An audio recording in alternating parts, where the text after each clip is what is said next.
Recorded, started. Okay, Jeremy, we're going to give this a try for the second time, having lost yesterday's edition. Welcome to it, guys. The weekly wrap up with Steve and Jeremy. Luckily, we've practiced this once and then lost it, so we know exactly what we've got to say. Jezza, how's things? Exactly. Yeah, cool. Always lekker. I think I said this yesterday. I'm going to say it today with a little bit more vigor. It's a bit warmer. It Yep. is getting lighter, and yes, smiles are coming. It is definitely much better here. Yes, definitely. I was riding with a long sleeve top today, and it was good for 55%, but the other 45% was hot. It actually got too hot. Like I think I would have been cold, like that stuck in the middle type weather. Needed a set of arm warmers that weren't too thick. That would have been a better idea than a winter top over the top of my cycling kit. But we are heading That's back exactly what towards sunburn weather. I said on Sunday when we went riding. Yes, I went over a long sleeve top, and then halfway out to Heidelberg, I'm like, oof, this is not a good idea. Armors would have been a much better option. But yeah, when you're out there and you got it on, like, what you gonna do? You're done. Open the zip, let it flap around in the wind. Exactly. So, Jezza, looks like lots of action happening over the last week and quite a bit of action happening this week as well with our athletes all over the world, in particular our European contingent, although that Trans-Himalayas looked quite exciting as well. What have you got for us? Well, as always, let's start off here with our racing woman. Tiffany Keep, she's with the team Das Hutchinson. They are over in Belgium. They had their opening race for the little Belgium campaign on Saturday at Heusden. Sorry, guys, you must excuse my pronunciation. I can speak Afrikaans, my Flemish, so I might butcher a few words. But yeah, they raced Camus Cruise on Saturday at Heusden. Um, Das Hutchinson, Tiffany's teammate, ran third and Tiffany rolled in at 11th place. From the results that I saw, there were two riders away, and Tiffany's teammate won the bunch kick for the best of the race. So, yeah, Tiffany keep doing a team role. She was winning Yeah. last weekend, and this week I'm sure she has help in the lead out, ensure that Des Hutchinson got on the podium. Yeah, she's very good with those types of things. A team role, taking responsibility and doing it herself if she has to, but also taking up the role of support rider to the other riders. And that whole team seems to work on the idea that whichever rider gets on the podium, that's the objective. It doesn't matter who it is, it's irrelevant who it is, as long as one of them's up there. Yeah, I mean, we've spoken about this a lot, and that's the definition of what a professional is. Yep. A professional rider will fall into the inner workings of the team, and the team will go to the plan to get a result or perform an objective, and each person has to fulfill a role in the outcome of the team achieving that result. Yeah, looking forward to their Belgian epic that they're taking on, and it does seem that Tiffany does like that racing, that style of racing in Europe with lots of people, a little bit of elbows, a little bit of argy-bargy, and yeah, teams that work together seem to do really well together in Belgium. Yeah, Tiffany's a strong rider. She's gaining experience in that. On fast rider, I think that type of racing is definitely going to fall right within the wheelhouse. And they are racing today, another Camus course on Tuesday. So hoping the coming days we can touch bases again and can report back on the great result that she has achieved. Yeah, looking forward to it. I see Lisa Anne Louw is getting into the swing of things as well. Yeah, Lisa Ann raced on Sunday in Switzerland, a Swiss Cup event called the Grand Prix Oberbasset. Yeah, one day classic race. She rolled in at 36th place. And we say it almost every week. It's nice to see that she is on the upward trajectory after her broken arm incident. Chatting to her on the weekend, she was saying that this is the last race for 3 weeks. She's going into an intensive training camp to get ready for the back end of the year, of the season. Yeah, and if I look at the way things have gone for her and her trajectory, I think if she's going into, I won't use all the words that she used, but she said it's going to be quite hard. Yeah. And she's saying that and her trajectory is on the up. Yeah, I hope that she can get a good result and secure herself a contract for the 2026 season and a European ride.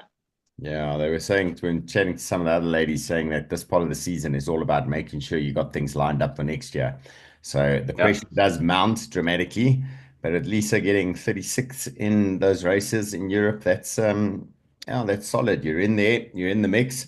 You just got to get into some of those moves, and then all of a sudden you're up there. Yeah, no, definitely. Speaking of another ride that's up there, Danielle van Niekerk, she has been in Trexler Town the last close on 2 months now. And on Friday night, they raced the international meet, Friday night by lights. And their points race, she rolled in at fifth. Scratch Cool. race, she rolled in at seventh. And 11 in the elimination, she rolled in at eighth place. Yeah, she's You, been very consistent over the last while, always in the top placings. Can I say this every week? And I'm so lucky to see our track riders flying the flag for South Africa all over the world. yeah, looking like she's doing very well over there. Fifth, a seventh, and an eighth. That is Yeah. impressive. Nice work, Danielle. I see we got Ashleigh Moolman Pasio getting her chance to line up for the tour riding as well. Yeah, she's starting end of this week with her team, AG Sudal. They're racing the Tour of Romandie, obviously the Femmes version. Um, yeah, I wonder, with her non-attendance at the Tour de France Femmes avec Zwift, she is an established pro.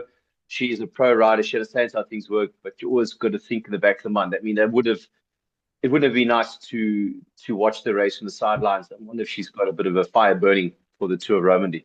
I think she does. Watching her social media and her wrap up every day, you could see her passion. She brought a little bit of a constructive criticism through on the racing, how things should have been, what they need to watch out for. I mean, she's analytical, and I think she's going to be a big asset to the team as well. You said the other day if she was there at the Tour de France, because she'd have affected things for the team, particularly when it hit the big mountains. Yeah, I think it's going to be one of those things. Could have, would have, should have, but didn't. I was actually watching the highlights package this morning, and I was watching Sarah Gigante when she went from second place to sixth place on the last stage. Over the top of the last big climb, and the descent, she lost contact, and she was riding solo by herself for 40 Ks. And the question, you always got to ask the question, actually was there, would it have played out differently? Oof, that's Yeah. uh, that's that's a conversation we can leave open for another day. I'm sure there's lots of varying opinions how it could have run out. Yeah, and we'll watch it play out at Tour of Romandie anyway. We'll see how she does. I'm sure she's going to be hungry, aggressive, wanting to make a point, that's for sure. Yeah, 100%. And that was our wrap up on the ladies at the moment. Onto the men, a phenomenal result. First up, you're going to shoot to everyone with that news of the youngster. Well, I think, yeah, definitely top of the pile here must be Byron Munton. Claiming stage win on stage four, arguably the Queen stage of the Volta Portugal. Yeah, there's some big hitters there. I mean, yes, we had a chat with him, it was 3 weeks ago, and you could just get the feeling, quiet guy. I don't want to say unassuming, but he goes about his business under the radar. He's not a big flashy guy, and he's been through a lot. The family's been through a lot the last while, and you could see the emotions coming out, not directly over the line. I must say, I haven't seen a subdued right across the line like that. Probably his biggest win of his life, and he comes across the line, rolls Just over. I mean, checks where if the it was competition is, and that's it. Just rides it. if it was me, I would have made Cicconi's sunglass deposit on the salute. Nothing, but be that as it may, Byron, well done. He moved up to second overall in general classification. Today is a rest day. Yeah, and it's a bloody good result. And if he's sitting at second place overall, and he could do that on a big mountain stage, the tour's not over yet. The overall Yeah. win is not over yet. Yep. And it's a big week as well. They've got a fair amount of pressure this week. So he's right up there, sitting in second overall. That's phenomenal. Yeah, incredible. Well done, well done, well done. That's Yeah. yeah. One of the biggest wins for South Africans in the last little while, I'd say. Yeah, and ongoing performance. So we'll see what the rest of the week holds for him. I see Tour of Yeah. Norway. We had another South African in the mix in there as well, and also still doing his teamwork as well. Yeah, Alan Hatherly, mountain bike world champion from 20, reigning mountain bike world champion, or XCO mountain bike world champion. Yes. Yeah, Alan Hatherly riding for Jaco Alula. He rolled in the Tour of Norway. Kind of quiet under the radar. I didn't really see too much. And then I saw it was the results of stage three. We rolled in at ninth place. Hard finish at the stage. Pitcock, you could see we tried to ride the whole race off. But Israel Premier takes Corbin strong, as we in South Yeah. Africa start Quibus. He had Pitcock's number. Israel Premier takes staying on there. But wow, that's a bloody good performance from Alan Hatherly. He ended up rolling in 11th on GC. Yeah, Very good result. and he had a teammate ahead of him, so there's Yeah. obviously a little bit of teamwork going on there, a little bit of duties, and he still got the 11th. I think his teammate was, what did you say, eighth, eh? I think eighth or ninth on GC. Yeah. Eighth or ninth in GC. So two riders in the top 11, not bad for their team structure at all. Yeah. And with the upcoming Vuelta España, with Alan doing this, it always begs the question. He raced San Sebastian 2 Sundays ago. Louis raced Classic San Sebastian two Sundays ago. Ryan Gibbons is racing the Tour of Denmark as we speak. We could have the potential of having 3 South African riders line up at the Vuelta España. That'll be That would be very good. that'll be really cool, and three classy South Africans as well with lots of experience. Could make a big Yeah. appearance for South Africa, like we're doing in the junior ranks at the moment. Yeah, very, very cool. I mean, like, Ryan is now lining up at the Tour of Denmark as we speak. Yeah, he's going up there with the team lot, with the team leader trek. Yeah, it's a big race for them. Max Pedersen, the team leader, is starting. So Ryan, I would assume, be up to his lead-out duties. He's proving to be one of the best in the business, kind of like falling in a similar sort of vein as what Daryl Impey was. Daryl wasn't known as being, the out-and-out speedster of the team, but he was widely regarded as one of the best lead-out men in the world. And Ryan Gibbons is following in a similar sort of footsteps to him, and proving that she's so valuable in a team. Without riders like that, the likes of Max Pedersen will have a difficult time actually winning those races and pulling off the victories. Yeah, and it is another one we talk about for the youngsters as well. Sometimes it isn't about your personal glory; it's about the team's glory or the team leader. But you can still make yourself a pretty good living doing it. Absolutely, it's yeah. We touched on it earlier. It's a definition of being a professional rider. It's not always about what you want and what your aspirations are. A Yep. team goes into a race with set out objectives, and certain riders are allocated certain jobs. You go there, your job is to do X. That's it. You don't need to overextend yourself. You do your job, and we're happy. Yeah, nice. I see Kieran Gorge getting a seventh, is it, in Italy? Just as Kieran kind of falls into a similar vein as what Byron does. Very quiet guy. Yeah. Doesn't make big noises on social media. Doesn't splash it out there. You got to look for him.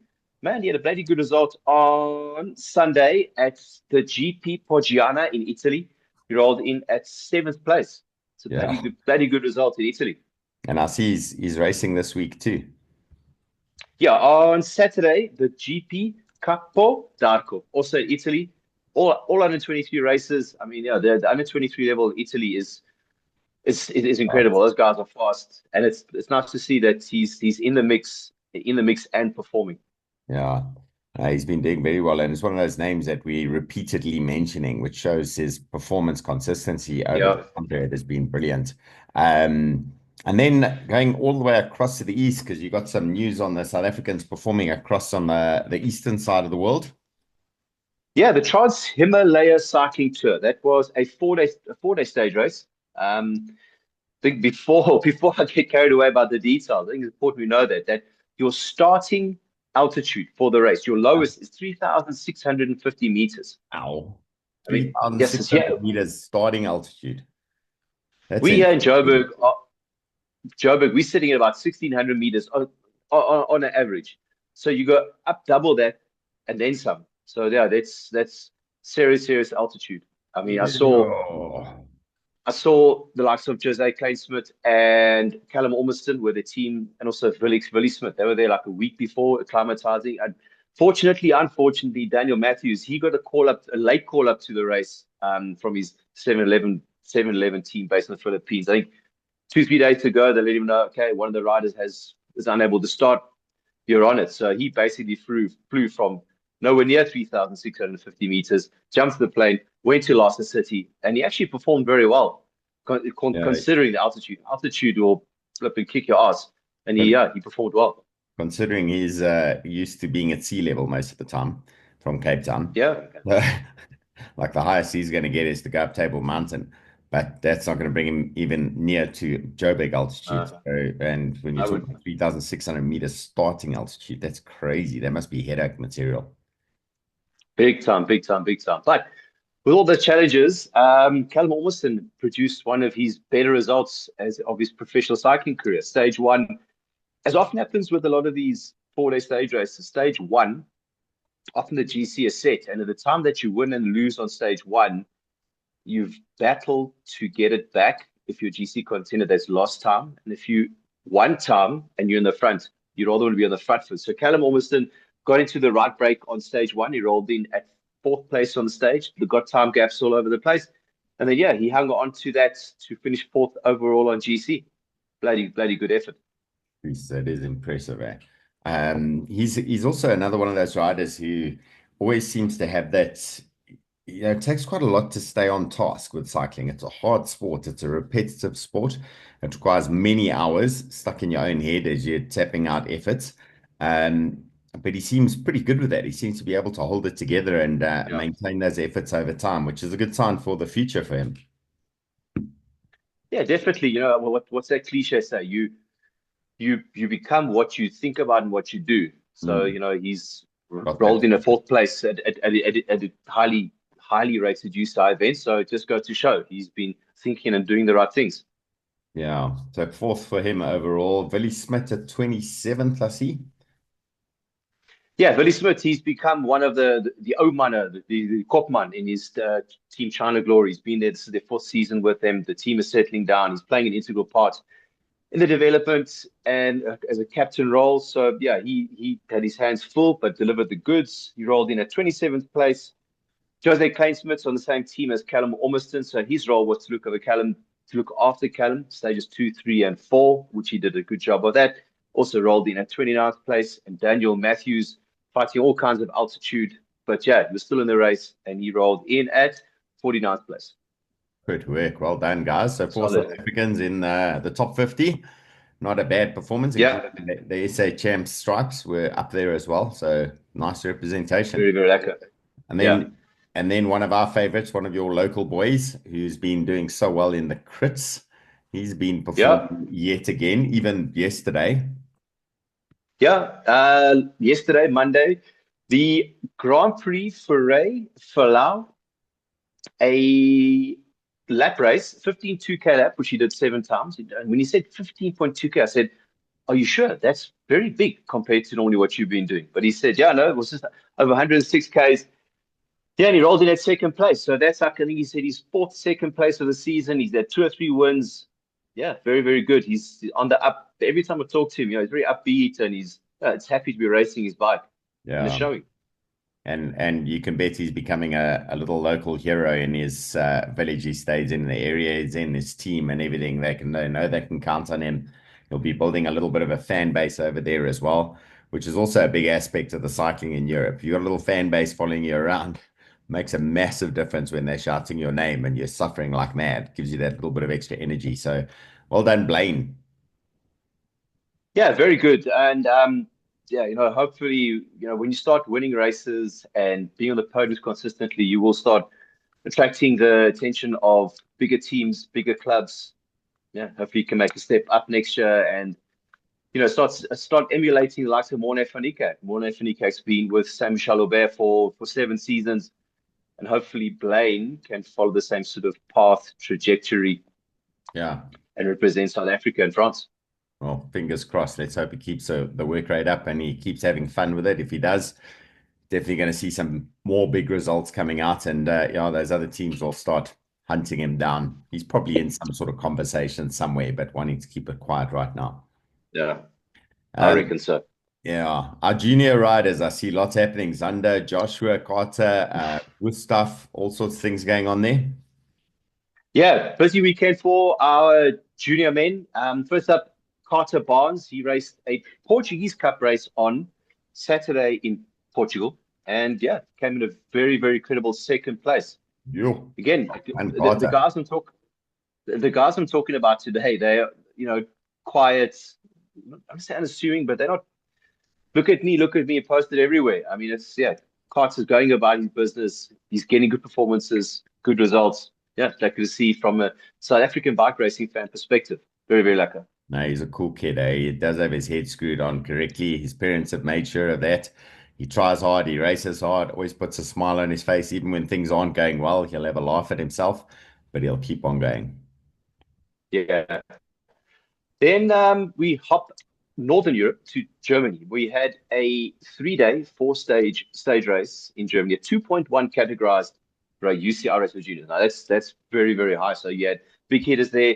The Orbel Thermistor Stavelot stage race. We had two riders starting there. We had Zander Rasmus riding for his Krabby Destiny team and Joshua Johnson riding for his Grenke Auto Erder, which is the junior Red Bull development team. Wow, the guys definitely started rattling cages when they were there. It all started off on stage one. Zander Rasmus ended up getting away with one of Josh Johnson's teammates. In the process, he picked up the King of the Mountains jersey for the day. Just got picked for second place in the day. That rolled him in onto second place on GC. Then on Saturday, it was a split day. So team time trial in the morning and the road race in the afternoon. Then for whatever reason, the the Grenke junior rider who won the stage before, he withdrew. Yeah, so he And was a then good start. Yeah. Zander Rasmus found himself starting the team time trial in the yellow jersey. So yeah, Sure. that was quite a special moment for Zander. Unfortunately, throughout that process, the Grenke Auto Erder team, they won the team time trial. They pretty much smashed everybody. And yeah, it's that good to see that Josh Johnson, our South African junior time trial champion, was on the start line there sporting his Springbok bands and also interesting, cool, motivating the European junior time trial champions in the same team as Josh Johnson. So you got the South African Time time trial trial. champion Yeah. jersey next to the European time trial champion. You know, that kind of like goes, okay, the South Africans, we do face our own difficulties and it's not easy for the boys, but there are boys that are there shoulder to shoulder with the best in the business and delivering a bloody good job of it as well. Yes, and that team is they're quite the performers as well. They're very disciplined. They know what they're doing. Their Very. management structure is strong. I mean, it is a feeder team for the big Red Bull team. So they're going to be teaching these youngsters what they need them to be if they're going to be able to move up into that World Tour team status. Yeah, no, phenomenal, phenomenal, phenomenal. So, unfortunately, after the team time trial, Zander slipped from first to third place. Josh Johnson moved himself up into the young riders jersey, the first year junior. So he was leading that competition. Yeah, unfortunately, in stage 2B, the afternoon stage on Saturday, Josh found himself in a bit of difficulties. Hadn't been on the time trial bike for a while and just didn't have his recovery wasn't fantastic off the time trial. Lost a bit of time there. Zander remained in third place, and then going into stage 4, day 3, Josh Johnson was assigned the role of you are domestique, you are going to kill everybody, you're going to Not close having a good everything. ride, yeah. Your result does not matter. You are leading the white jersey competition, but at this point, it doesn't matter. We had to win the whole race, and Josh, being Josh, delivered on the job, destroyed the race, rode everybody to pieces, and then when it was time to go, he said, "Cheers, boys. Yeah. See you in the douches." But job done. Unfortunately, Zander Rasmus just missed the split at the end and slipped from third place to 21st place. But you can be disappointed and say, could have, would have, should have. Well, there's another way to look at it and go, shit, our boys are mixing it, and they're mixing it at Yeah. the front end. Yeah. And yes, Zander made a mistake, but he made a mistake at the front end of the race. He's not making a mistake 10 minutes back and then crashing in the ditch by doing something stupid. He made a tactical error, which is, it's not nice that it happened, but it shows that he's in the fight and that he's trying. So I say, Zander, good job, man. Well bloody Yeah. done. Thumbs up from Well both done. of us to him. I think he's got a bright future and he's definitely made himself visible to all the selectors out there. He's gonna be watched Yeah. closely for the next while. Yeah, big time. And also Josh Johnson. Hearing numbers bandied about what they were delivering in the team time trial, and I go, yes, I can't even hold that for a minute if I'm lucky. He's flipping, big, strong boy. Yeah, those guys are riding numbers that are not too far off the World Tour riders. It's These crazy, guys are yeah. strong. Yeah, and they Crazy, crazy strong. they're maintaining as well the aggression in the racing, Yeah, the amount of tacking that goes on. The bunch sizes are big. Every single rider yeah. is a quality rider. It's like I think we've got a bright future with these youngsters when they move up. Yeah. And Steve, I say this, you've heard me say this many times. I'm going to keep on saying it. It's the likes of um, all of our juniors that are there now, that are performing, that are showing all the kids in South Africa that are now going, hey, it is possible. It Mm. can be done. And they're proving to be role models. And the guys, they're not going in there going, oh, I hope I don't get dropped. I hope I don't get dropped. They're going, yes, I hope I can be in the race and win the race. Yeah. It's a different mindset. Yeah, and they're encouraging each other as well. So like Josh Big Johnson's time. telling, yeah, Zander, hey, good work, well done, gives them a pat on the back. Yeah. You guys are not alone. They're not there like being the only South African in the environment. They're there as a known entity, and they got buddies backing them. So yeah, it makes a big difference to Yeah. that environment. I see on the Big local time. scene, we got one of our youngsters who's going to be heading back across to Europe as well. Yes, Gustav Roller also asked for the Krabi Destiny setup in Belgium. He flew out last night, Monday, so he's probably landing in Belgium as we speak to take on the second half of his European stint. He's got junior track world champs, I think, end of next week in Holland, which he'll be preparing for. I think he does have his first race on Saturday. He'll then shoot across to junior world track champs.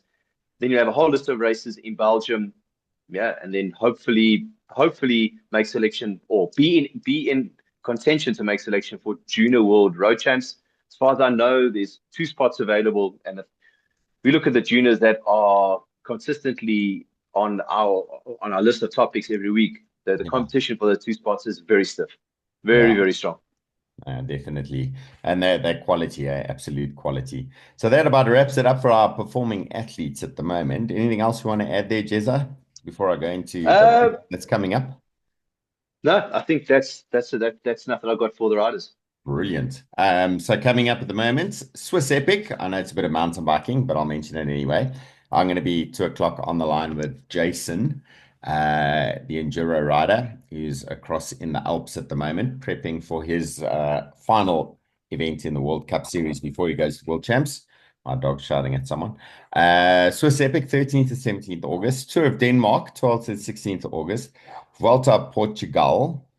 That ends on the 17th of August, so that's their final week this week. Tour of Romandie Feminine, 15th to 17th of August. Junior Track World Champs from the 20th to the 24th in the Netherlands. And Volta España, 23rd of August to the 14th of September. World Champs in Kigali, 21st to the 28th of September.